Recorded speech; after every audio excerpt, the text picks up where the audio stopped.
नमस्कार विद्यार्थी मित्रांनो, सर्वांचं वेलकम आहे आपल्या यूट्यूब चॅनलवरती। बघा, आपण क्वेश्चन ॲनालिसिस सिरीजमधला आजचा हा आपला 74वा पार्ट आहे। तर यामध्ये आपण सामान्य ज्ञान, चालू घडामोडी आणि मराठीचे क्वेश्चन कव्हर केलेले आहेत।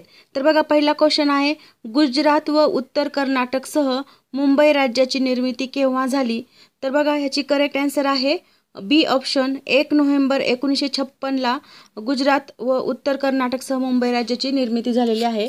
तर 1 मे 1960 रोजी बॉम्बे राज्य विसर्जित केले गेले आणि भाषिक आधारावर किंवा भाषिक धर्तीवर 2 राज्यामध्ये विभागले गेलं आणि त्यामध्ये कोणतं एक गुजराती भाषांचं किंवा गुजराती भाषिकांचं गुजरात राज्य आणि मराठी भाषिकांचं महाराष्ट्र राज्य, अशा प्रकारे 1960 मध्ये गुजरात आणि महाराष्ट्राची निर्मिती झालेली आहे। तर बघा, नेक्स्ट क्वेश्चन आहे, कोणत्या खडकाचा अपक्षय होऊन काळी मृदा किंवा काळी माती तयार झाली आहे? तर बघा, याचं करेक्ट आन्सर आहे सी ऑप्शन बेसाल्ट खडक जो आहे। तर बेसाल्ट खडकाची झीज होऊन ही आपली जी महाराष्ट्रातली किंवा दख्खनच्या पठारावरची जी काळी मृदा आहे, तर ही बेसाल्ट खडकापासून तयार झालेली आहे, म्हणजेच आपलं सी ऑप्शन करेक्ट आहे। तर बघा, पुढचा क्वेश्चन आहे, रुपया चलन असणारे देश कोणते? तर रुपया जे आपल्या भारताचं चलन आहे, रुपया किंवा 1 रुपया जे आपण म्हणतो, तर हे रुपया आपल्या भारताचं चलन आहे। त्याचप्रमाणे अजून काही देशांचं देखील तेच चलन आहे। तर ते कोणते कोणते आहेत? तर नेपाळ, पाकिस्तान आणि श्रीलंका या देशांचं देखील रुपया हेच चलन आहे, म्हणजेच आपलं वरीलपैकी सर्व ऑप्शन हे करेक्ट असणार आहे। डी ऑप्शन आपलं इथे करेक्ट आहे। पुढचा क्वेश्चन पाहता, ऑंग सॅन सू की या कोणत्या देशातील नेत्या आहेत? तर बघा, ह्याचं करेक्ट आन्सर आहे बी ऑप्शन म्यानमार या देशाच्या त्या नेत्या आहेत। तर बघा, ह्या म्यानमार या देशाच्या निर्वाचित पंतप्रधान देखील आहेत, तसंच नॅशनल लीग फॉर डेमोक्रेसी पक्षाच्या त्या अध्यक्षा देखील आहेत आणि बर्मामधील लोकशाहीवादी चळवळीच्या कार्यकर्त्या देखील त्या होत्या किंवा आहेत। तर बघा, पुढचा क्वेश्चन आहे, पाण्याची घनता डॅश डॅशला सर्वोत्तम किंवा सर्वोच्चतम असते? तर ह्याचं करेक्ट आन्सर आहे फर्स्ट ऑप्शन 4 अंश सेल्सिअस तापमानाला पाण्याची घनता सगळ्यात जास्त असते, म्हणजेच आपलं पहिलं ऑप्शन इथे करेक्ट आहे। तर बघा, पाण्याची सर्वाधिक घनता 4 अंश सेल्सिअसला का असते? तर यामध्ये तापमानावर 2 परस्पर विरोधी परिणाम यामध्ये दिसून येतात या अंश सेल्सिअसवर, त्यामुळे इथे सर्वाधिक घनता असते। तर बघा, पुढचा क्वेश्चन आहे आता, किसान घाट हे कोणाचे समाधी स्थळ आहे? तर बघा, आपण पाठीमागच्या व्हिडिओमध्ये पाहिलं होतं की समाधी स्थळ आणि त्या म्हणजे जे होऊन गेलेले नेते आहेत, तर ते आणि त्यांचे समाधी स्थळ याच्यावर आपल्याला क्वेश्चन येतो, त्यामुळे आपण पाठीमागच्या व्हिडिओमध्ये पण काही नेत्यांचं नाव आणि त्यांचे समाधी स्थळवर पाहिलेलं आहे। तर बघा, इथे पण आहे, किसान घाट हे कोणाचे समाधी स्थळ आहे? तर ह्याचं करेक्ट आन्सर आहे बी ऑप्शन चौधरी चरण सिंग यांचं हे समाधी स्थळ आहे किसान घाट। तसंच लाल बहादूर शास्त्री यांचं समाधी स्थळाचं नाव काय? तर याचं आहे विजय घाट। विजय घाट हे त्यांच्या समाधी स्थळाचं नाव आहे। तसंच डॉक्टर बाबासाहेब आंबेडकर जे आहेत, तर यांच्या समाधी स्थळाचं नाव काय आहे? चैत्यभूमी। चैत्यभूमी हे कुठे आहे? मुंबईला। तसंच चौधरी चरण सिंगचं पाहिलं आपण किसान घाट आणि बाबू जगजीवन राम यांच्या समाधी स्थळाचं नाव काय? समता स्थळ। समता स्थळ हे त्यांच्या समाधीचं नाव आहे। तर बघा, अशा प्रकारे इन्फॉर्मेशन जे आपण घेतोय, का बरं घेतोय? कारण हे चारही ऑप्शनचं जेव्हा आपण स्टडी करतो, त्यामुळे काय होतं, आपला पाहण्याचा व्ह्यू, क्वेश्चनकडे पाहण्याचा व्ह्यू तर ब्रॉड होतोच, परंतु आपल्याला यावर जर एखादा क्वेश्चन आला किंवा अशा प्रकारचा जर क्वेश्चन आला, तर तो टॅकल करायला सोपं। तर बघा, पुढचा क्वेश्चन आहे, सर्वसामान्य निरोगी माणसाचा रक्तदाब डॅश डॅश असतो? तर बघा, सर्वसामान्य माणसाचा रक्तदाब किती असतो? तर त्याचं करेक्ट आन्सर आहे थर्ड ऑप्शन 120 आणि 80 हा सर्वसामान्य निरोगी माणसाचा रक्तदाब असतो। तर 120 आणि 80 हा निरोगी माणसाचा रक्तदाब असतो। तसंच बहुतेक प्रौढांसाठी सामान्य रक्तदाब 120 पेक्षा कमी असेल तर त्याला काय म्हणतात? सिस्टोलिक, अशा प्रकारे सिस्टोलिक दाब असं म्हणतात। तसंच 80 पेक्षा कमी जर असेल तर त्याला डायस्टोलिक दाब असं म्हणतात। तर हे 2 शब्द पण लक्षात असू द्या। पुढचा क्वेश्चन आहे, हवेतील आर्द्रता मोजण्यासाठी खालीलपैकी कोणते उपकरण वापरतात? तर ह्याचं करेक्ट आन्सर आहे डी ऑप्शन हायग्रोस्कोप हा उपकरण हवेतील आर्द्रता मोजण्यासाठी वापर केला जातो। तसंच कॅलरीमीटर ह्याचा वापर कशासाठी केला जातो, तर कॅलरीमीटरचा वापर कॅलरी किंवा उष्णता मोजण्यासाठी केला जातो. तसंच ॲनिमोमीटर याचा वापर कशासाठी केला जातो, तर याचा वापर वाऱ्याचा वेग मोजण्यासाठी केला जातो. आणि सिस्मोग्राफ याचा वापर भूकंपाची तीव्रता मोजण्यासाठी केला जातो. तर बघा पुढचा क्वेश्चन आहे, कितव्या घटना दुरुस्तीने पंचायत राजला घटनात्मक दर्जा मिळाला. तर बघा पंचायत राज जे आहे तर ह्याला घटनात्मक दर्जा कितव्या घटना दुरुस्तीने मिळालेला आहे, तर ह्याचं करेक्ट आन्सर आहे 3 नंबरचा ऑप्शन 73वी घटना दुरुस्ती झाली होती 1992 साली. कधी? 1992 साली 73वी घटना दुरुस्ती झाली होती. आणि या 1992च्या घटना दुरुस्तीने पंचायत राज संस्थांना संवैधानिक किंवा घटनात्मक दर्जा प्राप्त झालेला आहे. तर बघा पुढचा क्वेश्चन आहे आपला, महाराष्ट्रात पंचायत राज व्यवस्था किती स्तरीय आहे. तर आपल्या महाराष्ट्रामध्ये पंचायत राज व्यवस्था आहे त्रिस्तरीय, म्हणजेच सी ऑप्शन आपलं करेक्ट आहे. त्रिस्तरीय महाराष्ट्रामध्ये आहे. तर द्विस्तरीय पाहायला गेलं तर द्विस्तरीय कुठे आहे, तर ती आहे तामिळनाडूमध्ये. आणि 4 किंवा चतुस्तरीय पाहायला गेलं तर ती आहे पश्चिम बंगाल म्हणजेच वेस्ट बेंगॉलमध्ये. ही अशा प्रकारे चतुस्तरीय पंचायत राज व्यवस्था आहे. हे तिन्ही फॅक्ट्स लक्षात असू द्या, खूप महत्त्वाचे आहेत. पुढचा क्वेश्चन पाहूयात आपण, जिल्हा परिषद निवडणुकीसाठी उभे राहण्यास उमेदवाराचे वय किती वर्ष पूर्ण असावे लागते. तर बघा जिल्हा परिषदेसाठी उभं राहायचं असेल, निवडणुकीसाठी उभे राहायचं असेल तर उमेदवाराचं वय किती असणं गरजेचं आहे, तर ते असणं गरजेचं आहे 21 वर्ष. आणि मतदाराचं वय किती असणं गरजेचं आहे, तर ते आहे 18 वर्ष. पुढचा क्वेश्चन पहा, भारतीय संसदेचे स्थायी सभागृह कोणते आहे. तर बघा स्थायी सभागृह कोणते आहे भारतीय संसदेचे, तर त्याचं करेक्ट आन्सर आहे राज्यसभा. स्थायी सभागृह म्हणजे काय, तर ते कधीही विसर्जित होत नाही. आणि हे केंद्र स्तरावर जर पाहायला गेलं तर राज्यसभा हे स्थायी सभागृह आहे. परंतु राज्य स्तरावर जर पाहायला गेलं तर विधान परिषद हे स्थायी सभागृह आहे. तसंच विधानसभा आणि लोकसभा हे अस्थायी सभागृह आहे.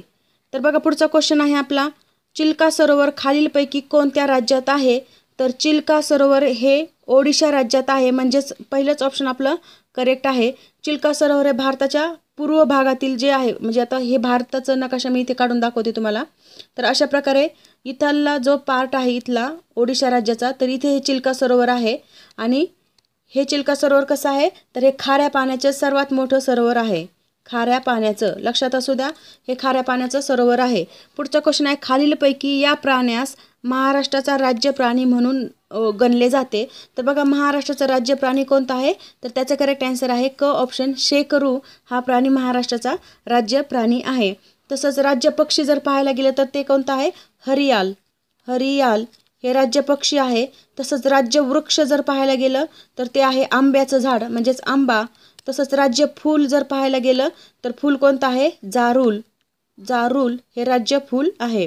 तर अशा प्रकारे हे माहिती असू द्या. तसंच आपल्या भारताचं पण राज्य पक्षी किंवा फूल कोणतं आहे हे पण तुम्ही मला कमेंट बॉक्समध्ये सांगा. तर बघा पुढचा क्वेश्चन आहे, डॅश प्रोग्राम नको असलेले ईमेल शोधून काढून टाकतो.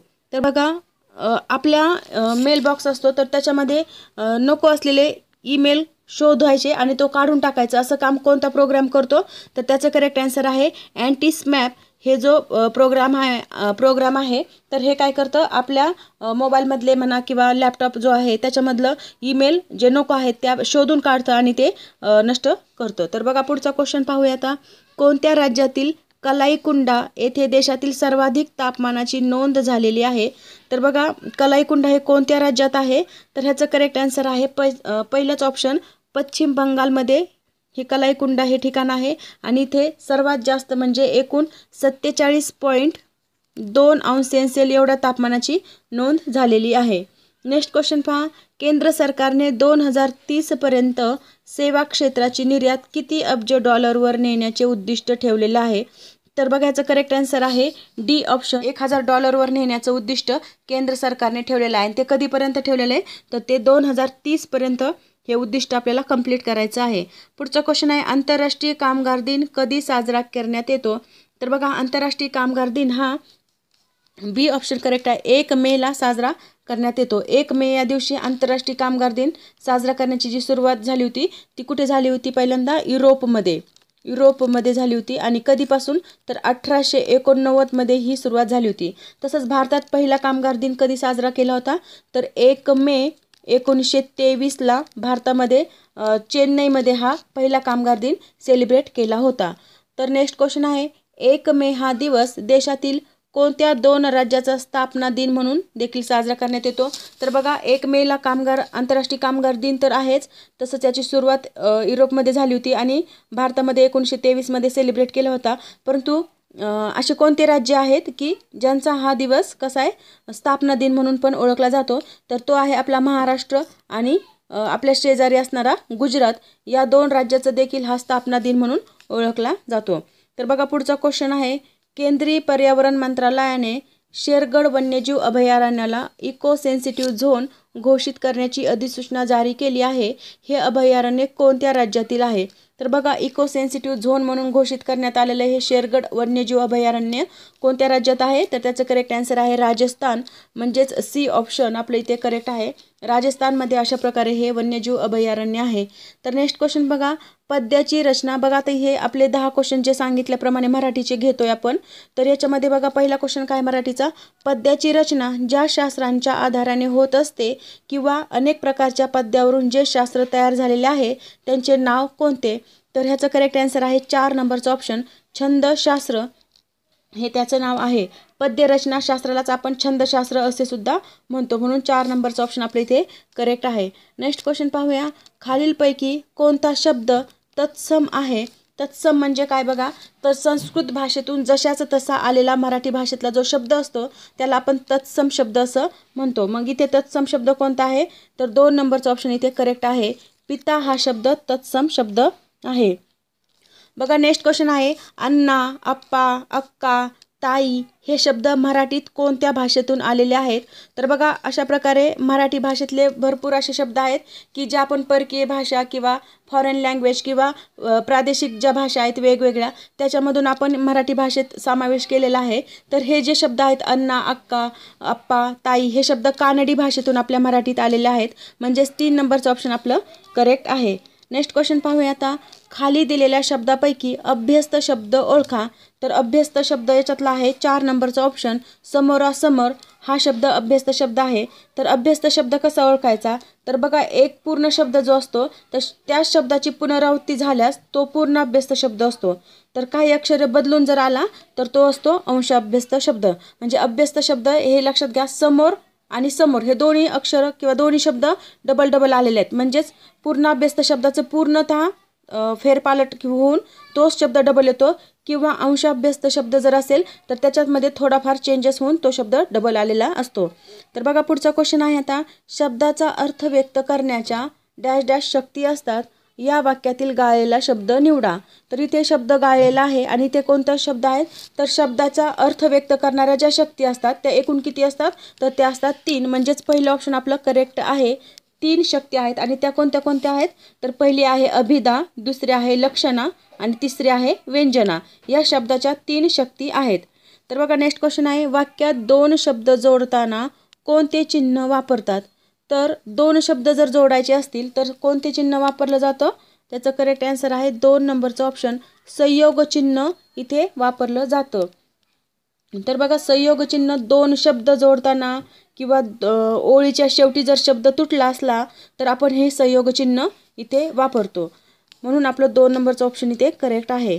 नेक्स्ट क्वेश्चन पाहूया आता रिकाम्या जागेसाठी सर्वात अधिक योग्य शब्दाची निवड करा आणि दर आठवड्यास प्रसिद्ध होते ते डॅश डॅश होय.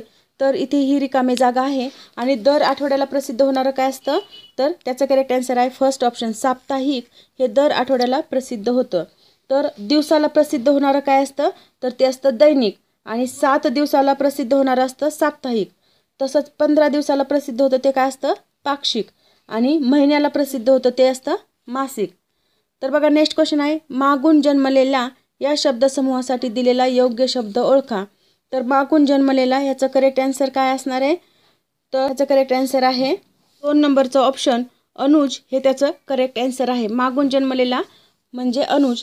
तर बघा शेवटी जन्मलेला त्याला मागून जन्मलेला असं म्हणतो, त्याचं आहे अनुज. आणि सर्वात सुरुवातीला जन्मलेला त्याला असतो तो कोणता असतो? अग्रज. अग्रज म्हणजे सर्वात सुरुवातीला जन्मलेला. तसंच कनिष्ठ चा अर्थसुद्धा काय होतो, सर्वात लहान असा अर्थ त्याचा होतो. नेक्स्ट क्वेश्चन आहे, वदनी कवळ घेता नाम घ्या श्रीहरीचे, या पंक्तीतील कवळ या शब्दाचा अर्थ कोणता आहे? तर बघा, पहिला ऑप्शन आहे गवत, दुसरा आहे दात, तिसरा आहे जुडी आणि चौथा आहे घास. तर ह्याचं करेक्ट आन्सर आहे 4 नंबरचा ऑप्शन घास. हे कवळ या शब्दाचा अर्थ आहे.